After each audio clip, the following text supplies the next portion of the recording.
What I loved the most about End of Oak Street was they were able to take a science fiction thriller and make it grounded, realistic, and a completely simple storyline. They didn't get convoluted and kind of get lost in their own science fiction lore. They made the storyline as simple and as authentic as possible. This movie is about a family who lives in a regular cookie cutter suburbs, dealing with their own struggles that most families deal with, and suddenly they get time traveled or teleported to a different universe where dinosaurs exist. And I thought they did it in such a simple way. You know, there's been so many films based off dinosaurs, particularly in the last couple of years with the Jurassic World films, where they've taken the dinosaur experience and had it kind of be all over the world in different locations, in different parts of the world. This film, what makes it so special is they were able to bring dinosaurs and make it as simple as possible. You don't need a bunch of people running around an island. You don't need to explain why the dinosaurs exist. It's just as simple and easy to understand. And that's why I think I like the movie so much, is they kind of just put you right in the shoes of the family, and they don't necessarily give us unnecessary information to kind of move the story forward. And also, the characters and the way they chose to tell the story was the right approach. It's about a family. Ewan McGregor plays the dad who has trying to balance jobs and trying to take care of his family. Anne Hathaway plays the mom who is struggling with her own identity and trying to figure out her own future, and also try to raise two younger children, which is a boy and a daughter, who are both going through their struggles as teenagers. And you get to see that element played throughout the entire film, particularly with the boy. You know, this movie is produced by J.J. Abrams, who is from the production company Bad Robot, and he was very much inspired by Amblin films in the 80s. And you can see the E.T. inspiration in this film of kids riding their bicycles in the suburbs and coming of age and trying to deal with those struggles. And it combines the element of science fiction and fantasy. And some things we've kind of seen, like this movie is very much Jurassic World meets Stranger Things, where they instead of using monsters, they use dinosaurs to kind of tell their story.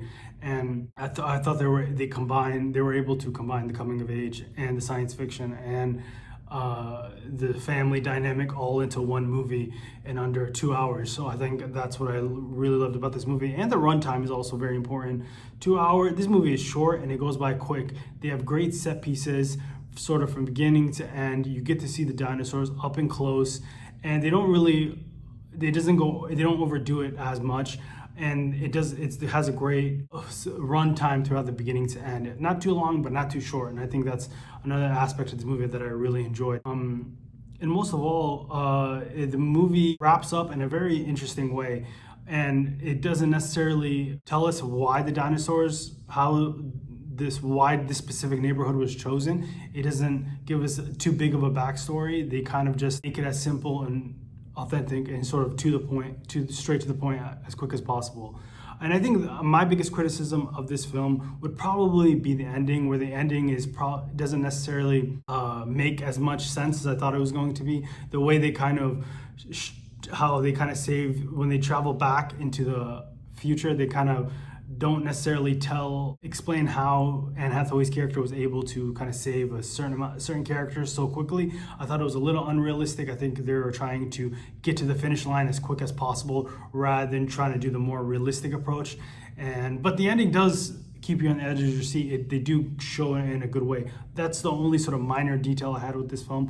Also, some of the dialogue could have been a little bit better. I thought it was a little, typical Leave It to Beaver dialogue, and especially in the beginning with the family, like, yes, son, you can do this. Yes, Dad, I will do this for you, right? I wish it was a little more humor in the family dynamic, but they try to keep it as simple as possible to kind of move the story forward and try to necessarily make it. I wanted maybe to be a little funnier with the family, but they kept it simple. That's basically what they did. And another aspect that I really, another thing that we have to talk about is what makes this film special, and that needs to be brought up at the End of Oak Street, is that this film is an original story. It's not based off a comic book. It's not a sequel. It's not based off a book. This is an original story. It's a big budget Hollywood film that and it's about dinosaurs that has nothing to do with Jurassic Park, something we don't necessarily see on the big screen that often. And that matters, right, when you're reviewing a movie. To me, if you're going to tell a story on the big screen and it's original, it gets an extra bump for me. This is a really authentic, new approach to a genre that we've seen so many times. And I really am impressed by David Robert Mitchell. Remember, David Robert Mitchell directed It Follows, which is a horror film. So he had a kind of cross genre. There are elements of horror. You do see sort of his style of shooting with the characters interacting, the camera that's being held. He takes a lot of wide shots where he puts the camera back and you can see the characters both on the screen at the same time. You see sort of that It Follows horror vibe in the film, not too much, because this film cannot be a horror film. It has to kind of play to a broader audience. I'm glad they didn't do horror with dinosaurs. I think that would have been a mistake. I think if you want to make a film of this size and this budget, it has to be able to blend horror and blend action. And there's a little bit of comedy in the film, which is another thing that I think not everyone's going to like. There's a specific scene in this film where they lean into the comedy, maybe a little too much. It was a little strange watching. You'll know what scene I'm talking about, right, if you watch it. There's a little scene where two dinosaurs have a little bit of an intimate moment. That really surprised me, but I understand why they put it in the film. They were trying to capture a certain style of humor. Some people are gonna like it, some people aren't, but just tell me what you think about that specific scene in the comments what you think about it. But overall, I love this film. It was a cross-genre science fiction film that I got to see on the big screen, that is an original story. It's a dinosaur approach that takes a different route than other films did, and it's grounded, it's realistic, small, contained. It doesn't need to be all over the world like every other superhero film with 10 different set pieces.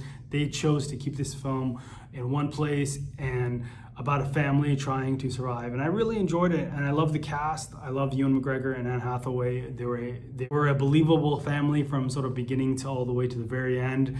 And give credit to J.J. Abrams and Bad Robot. They wanted to do an original science fiction film, something we don't necessarily get to see.